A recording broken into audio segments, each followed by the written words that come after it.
7 अक्टूबर को हमास के इजराइल पर हमले के बाद पैदा हुए हालात ने पूरी दुनिया में और खासकर मिडिल ईस्ट में हलचल मचाकर रख दी है। इजराइल और हमास की जंग में अब तक 4000 से ज्यादा लोग अपनी जान गंवा चुके हैं और ये सिलसिला लगातार जारी है। नमस्कार, आपका बहुत स्वागत है जागरण पॉडकास्ट के खबरनामा स्पेशल में। मेरा नाम है शताक्षी सिंह। आज तारीख है 20 अक्टूबर की और दिन है शुक्रवार का। आज इस खास एपिसोड में आपको बताएंगे कि हमास क्या है और इसका गठन क्यों हुआ। इसके अलावा बात करेंगे इजराइल फिलिस्तीन के बीच आखिर ये जो तनाव चल रहा है ये क्या है और इसके मायने क्या हैं। हमास ने इजराइल पर हजारों रॉकेट से हमला किया है और इसके लड़ाकों ने इजराइल में घुसकर मारकाट की है। इजराइल ने भी इसके जवाब में हमास में युद्ध का ऐलान कर दिया। इजराइल ने चिताया कि उस पर हमला करने वालों को ऐसी कीमत चुकानी होगी जिसकी उन्होंने कल्पना भी नहीं की होगी। कुछ एक्सपर्ट्स ने चिताया कि ये तीसरे इंतिफादा की शुरुआत हो सकती है। इससे पहले फिलिस्तीन के युवाओं के बीच 2 इंतिफादा काफी पॉपुलर रह चुके हैं। अब आप सोच रहे होंगे कि आखिर ये इंतिफादा क्या है। इंतिफादा का मतलब होता है बगावत या विद्रोह। फिलिस्तीन इसे इजराइल के अवैध कब्जे के खिलाफ बगावत के तौर पर पेश कर सकता है। आज जो कुछ भी हो रहा है इसको जानने से पहले इतिहास में क्या हुआ आपका ये जानना बेहद जरूरी है। इजराइल फिलिस्तीन संघर्ष में ये ताजा अध्याय है। 19वीं शताब्दी के अंतिम दौर में फिलिस्तीन में यहूदियों के लिए होमलैंड की मांग को लेकर यहूदी आंदोलन का उभार हुआ। एक यहूदी देश के लिए समर्थन दूसरे विश्व युद्ध के बाद बढ़ा क्योंकि यहूदियों का नरसंहार पूरी तरह से लोगों के सामने आ गया था। फिलिस्तीन के ब्रिटेन के नियंत्रण वाले इलाके यहूदी और अरब राज्य में बांटने की बात तय हुई, लेकिन इसके तुरंत बाद यहूदियों और अरबियों के बीच जंग शुरू हो गई। पहला अल इजराइल युद्ध 1949 में इजराइल की जीत के साथ खत्म हुआ। 75,000 फिलिस्तीनी विस्थापित हुए और क्षेत्र को 3 भागों में बांटा गया, यहूदी इजराइल, अरब वेस्ट बैंक और गाजा पट्टी।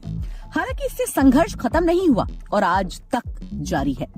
अब इजराइल का जन्म कैसे हुआ ये भी जान लीजिए। 1948 में संयुक्त राष्ट्र और ब्रिटेन के समर्थन से इजराइल का जन्म हुआ। संयुक्त राष्ट्र द्वारा 1947 में पेश की गई विभाजन योजना के तहत फिलिस्तीन के ब्रिटेन के नियंत्रण वाले इलाके को यहूदी और अरब राज्य में बांटने की बात तय हुई, लेकिन इसके तुरंत बाद ही अरबों और यहूदियों के बीच में जंग शुरू हो गई। पहला अरब इजराइल युद्ध 1949 में इजराइल की जीत के साथ खत्म हुआ। 75,000 फिलिस्तीनी विस्थापित हुए और क्षेत्र को 3 भागों में बांटा गया। 75 साल में क्या बदला अब वो जानिए। 75 सालों में इजराइल ने अरब देशों के साथ कई युद्ध लड़े और फिलिस्तीन के आतंकवाद का सामना भी किया। इस बीच इजराइल ने अमेरिका और पश्चिमी देशों की मदद से तेजी से आधुनिकीकरण करके खुद को मजबूत बनाया और फिलिस्तीन पर कब्जे का विस्तार 1947 में संयुक्त राष्ट्र के प्लान के तहत की गई सीमाओं से परे भी किया। ये आने वाला समय जो है वो तीसरे इंतिफादा का आगाज है। कुछ एक्सपर्ट्स की माने तो ताजा संघर्ष को तीसरे इंतिफादा की शुरुआत बताया जा रहा है। इंतिफादा अरबी शब्द है। अरबी में इसका मतलब है उथल पुथल या छुटकारा पाना। वैसे इंतिफादा को बगावत या विद्रोह से जोड़कर देखा जाता है। पहला इंतिफादा 1987 से 1993 तक चला और दूसरा इंतिफादा 2000 से 2005 तक चला। फिलिस्तीन के युवाओं में ये विद्रोह काफी लोकप्रिय हुए। अब ये जानिए कि हमास क्या है और इसका गठन क्यों हुआ। हमास सबसे बड़ा फिलिस्तीन आतंकी इस्लामी समूह और क्षेत्र के 2 प्रमुख राजनीतिक दलों में से एक है। मौजूदा समय में ये गाजा पट्टी में 20 लाख से ज्यादा फिलिस्तीनी आबादी पर शासन कर रहा है।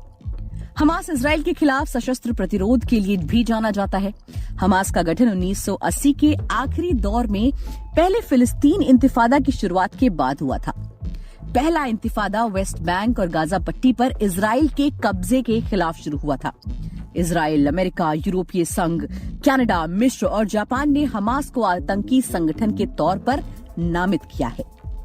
अब ये जानिए कि इजराइल फिलिस्तीन के बीच तनाव क्यों है आखिर।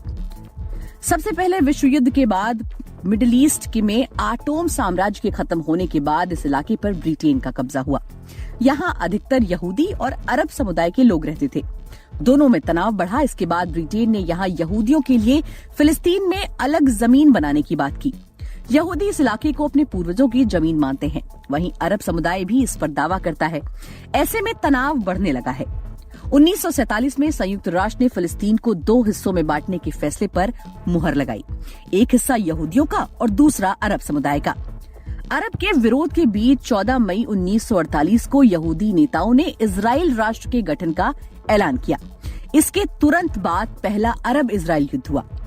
युद्ध के बाद ये पूरा क्षेत्र 3 हिस्सों में बंट गया, इजराइल, वेस्ट बैंक और गाजा पट्टी। फिलिस्तीन आबादी गाजा पट्टी और वेस्ट बैंक में रहती है। करीब 25 मील और 6 मील चौड़ी गाजा पट्टी 22 लाख आबादी के रहने की जगह है। आबादी के लिहाज से ये दुनिया का सबसे अधिक घनत्व यानी कि डेंसिटी वाला इलाका है। तो फिलहाल जो लड़ाई है वो फिलिस्तीन की है, क्योंकि फिलिस्तीन गाजा पट्टी को इजराइल के कब्जे से छुड़ाना चाहता है। अमेरिका, भारत, ऑस्ट्रेलिया, फ्रांस समेत दुनिया भर के 84 देशों ने इजराइल का खुलकर समर्थन किया है। हालांकि भारत ने एक स्वतंत्र संप्रभु फिलिस्तीन राष्ट्र की अपनी नीति को भी दोहराया है। रूस, कतर, लेबनान, पाकिस्तान, सऊदी अरब, मलेशिया सहित कई देशों ने इजराइल द्वारा गाजा पर किए गए हमले का विरोध भी किया है। फिलहाल इस हमले में या किसी भी हमले में, किसी भी युद्ध में सबसे ज्यादा जाने जाती है बेकसूरों की। अब ये युद्ध कितने दिन तक चालू रहेगा, ये तो आने वाला वक्त ही बताएगा। आज के एपिसोड में इतना ही। आप सुन रहे थे जागरण पॉडकास्ट का खबरनामा स्पेशल। मैं लेती हूँ आपसे विदा, मिलूंगी आपसे अगले एपिसोड में।